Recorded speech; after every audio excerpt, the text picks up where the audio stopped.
और बहनोइयों के लिए क्या है, भांजों के लिए तो कंस मामा है, शिवराज मामा नहीं, वो कंस मामा बना हुआ है। यहाँ बीजेपी की सरकार थी, जंगल जैसे राज हो गया है। पहले कोरोना काल लगा था तो लोग 2-2, 4-4 दिन के भूखे प्यासे नंगे पैर और रास्ते में मर भी गए, तब ये सरकार कहाँ गई थी? तब 1000 नहीं दे रहे थे। अब चुनावी वर्ष है तो हमारी वोट 1000 में खरीदना चाहते हैं, इसीलिए हमें शिक्षा से वंचित कर रहे हैं कि इन्हें भिखारी बनाए रखो, ये भीख मांगते रहें, हम रेवड़ी बांटते रहें।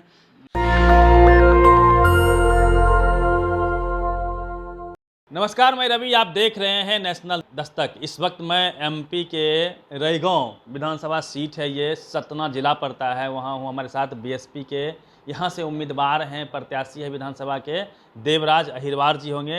अहिरवार जी, सबसे पहले नेशनल दस्तक में आपका स्वागत है। जी सर, स्वागत। क्या तैयारी है बीएसपी की, कितनी सीटों पे यहाँ पे दावेदारी है? आप तो सब सीटों पे लड़ रहे हैं बीएसपी यहाँ पे। सभी सीटों पे लड़ रहे हैं। हमारी पूरी तैयारी है कि हम सरकार बनाएंगे। अगर सरकार बनाने में कामयाब नहीं हुए तो हमारे बगैर कोई सरकार भी ना बना पाएगा। ये पूरी तैयारी आपके पास रहेगी। जी जी, आपके बिना सहयोग का सरकार बनाना मुश्किल होगा, बहुत मुश्किल होगा।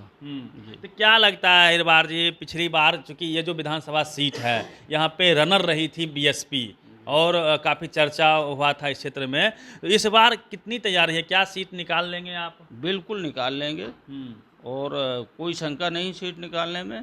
पिछली बार उपचुनाव हुआ था तो पार्टी हमारी चुनाव लड़ाई नहीं थी, तो इस कारण कांग्रेस को आना हुआ।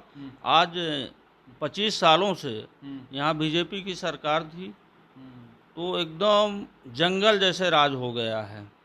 न पानी की व्यवस्था, किसान लाइट से परेशान है, ट्रांसफार्मर पूरे विधानसभा में हजारों की तादाद में बिगड़े हैं, लोग आज भी अंधेले में रह रहे हैं। बिजली की प्रॉपर सुविधाएं नहीं हैं। सुविधाएं नहीं हैं।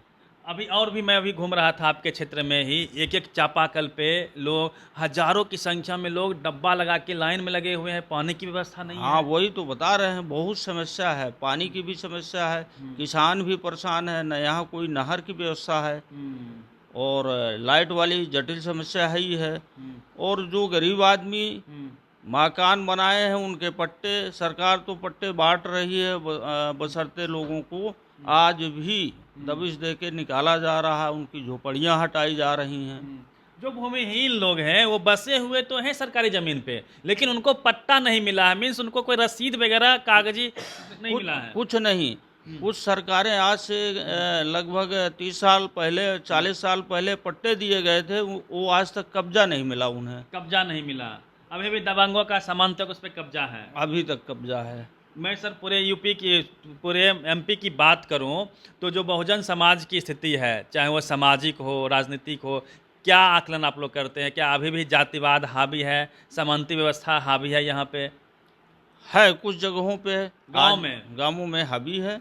अभी हम लोग गाँव से आ रहे हैं तो वहाँ दिखा, इसलिए और यहाँ प्रॉपर सतना की बात मैं करूँ, अपने विधानसभा की बात करूँ, सैकड़ों स्कूल बंद हो गई, सरकारी स्कूल बंद हो रहे हैं। सरकारी स्कूल बंद हो रहे हैं और गरीबों के पास इतना पैसा नहीं है कि वो इंग्लिश मीडियम में पढ़ा सके, प्राइवेट में पढ़ा सके। और हमारे खासकर रईगांव विधानसभा में आज तक चाहे सिंहपुर हो, चाहे कोठी हो और चाहे आपके रईगांव हो, कोई ऐसा चिकित्सा व्यवस्था नहीं है जहां मरीजों की सही ढंग से दवाई कराई जा सके। कुछ जगह जी तो कहते हैं सर कि हमने अस्पताल को स्वर्ग बना दिया है, कहीं कुछ नहीं है, न कोई महाविद्यालय है और सड़कें नहीं हैं। लोग मतलब बीमार हो जाएं, चारपाई में लोड करके लाते हैं और रास्ते से लौटा के चले जाते हैं, ये मर गया, मतलब इस तरह की व्यवस्था है। मामा जी सर कई योजनाएं ला रहे हैं, लाडली बहन योजना है,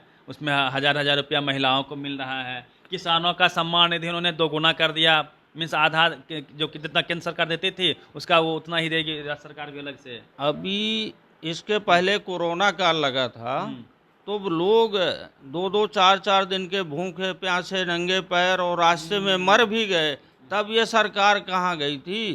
तब 1000 नहीं दे रहे थे। अब चुनावी वर्ष है तो हमारी वोट 1000 में खरीदना चाहते हैं। और बहनोइयों के लिए क्या है, और भांजों के लिए तो कंस मामा है, शिवराज मामा नहीं, वो कंस मामा बना हुआ है। रोजगार नहीं दे रहे हैं, कुछ कहाँ रोजगार, और पूरा रेवड़ियां बांटा जा रहा है। हाँ, वो तो सब यही कर रहे हैं, दिखावा है, छलावा है, ये गरीबों के साथ ठग रहे हैं, बिल्कुल ठग रहे खुले हैं, मंच से, खुले मन से, डायरेक्ट पैसा दो वोट लो।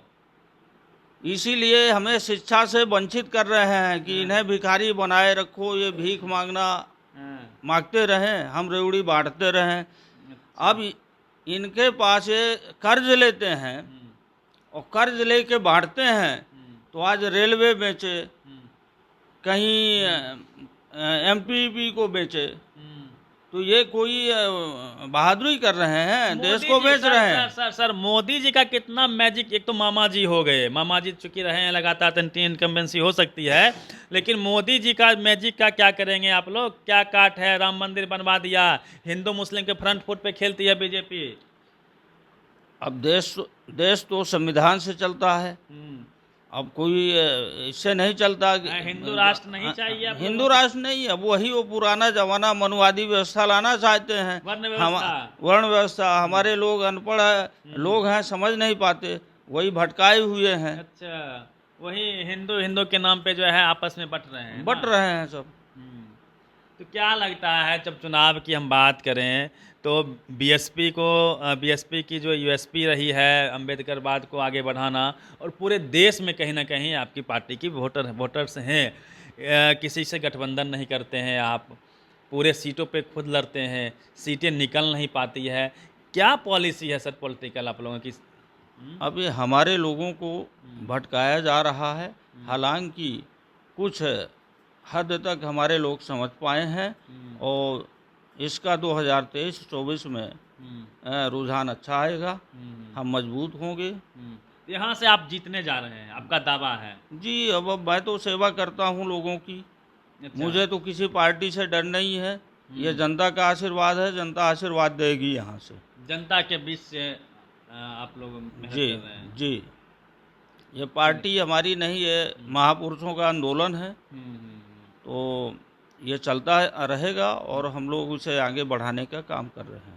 चलिए, शुभकामना है आपको, आप जीत के आए इस क्षेत्र से। जी सर, है ना, धन्यवाद। तो देवराज अहिरबार जी थे, और जिस प्रकार से बीएसपी की कई ऐसी सीटें हैं जहां पे बीएसपी काफ़ी मजबूत दिखती है, बहुजन समाज के लोग जहां पे जागरूक हैं। हालांकि बीएसपी लगभग सभी सीटों पे अपना उम्मीदवार यहाँ पे उतारी है, और सरकार बनाने का भी दावा है। दावों में कितना दम है ये तो वक्त ही बताएगा, लेकिन जो रैगांव विधानसभा क्षेत्र है यहाँ पे डोमिनेंस दिखता है बीएसपी का। पिछली बार भी वो यहाँ पे रनर अप रही थी, और इस बार कहीं ना कहीं इनका कहना है कि मेहनत तगड़ी हुई है, मेहनत लगातार जारी है, सीटें निकल सकती है।